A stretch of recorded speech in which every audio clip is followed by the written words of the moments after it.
Auto కూడా రెడీగా ఉంది, తొందరగా వెళ్ళాలి. ఏ ఆటో, ఆ? ఇందుకూరుపేట వస్తావా? వస్తాను మేడం. ఎంత తీసుకుంటావు? 200 అండి. నేను ఎప్పుడు ఆటోకి 50 ఇస్తాను, 200 చెప్తున్నావేంటి?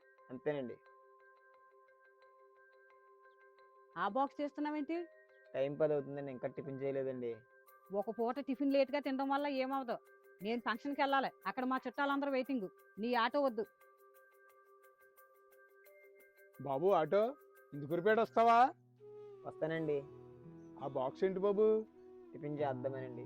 అలాగే బాబు, టిఫిన్ చేయి, తర్వాత వెళ్దాం. ఇందుకూరుపేటకి ఎంత తీసుకుంటావు బాబు? 50 రూపాయలండి. ఇదేంటి, నాకు 200 చెప్పు, ఆయనకి 50 చెప్తున్నావు? చూడండి మేడం, మీరు ఎలా మాట్లాడారు, ఆయన ఎలా మాట్లాడారు. మేము కష్టపడి సంపాదించాలని ఆటో నడుపుకుంటున్నాం. మేము మనుషులమే అండి. మీరు మర్యాద ఇస్తే మేమే ఇస్తాం. ఆయన చూడండి, టిఫిన్ తిన్నాకే బయలుదేరచ్చు అన్నారు. మరి మీరు టిఫిన్ తినడానికి లేట్ అవుతుందని వద్దని వెళ్ళిపోయారు. మేము టైంకి తినకపోతే మా ఆరోగ్యాలు ఏమవుతాయండి? అవును బాబు, చాలా చక్కగా చెప్పావమ్మా. సరే, నేను వస్తాను. సరే, వచ్చి కూర్చోండి. ఎవరైనా రెస్పెక్ట్ అనేది ఇచ్చి పుచ్చుకుంటేనే హుందాగా ఉంటుంది.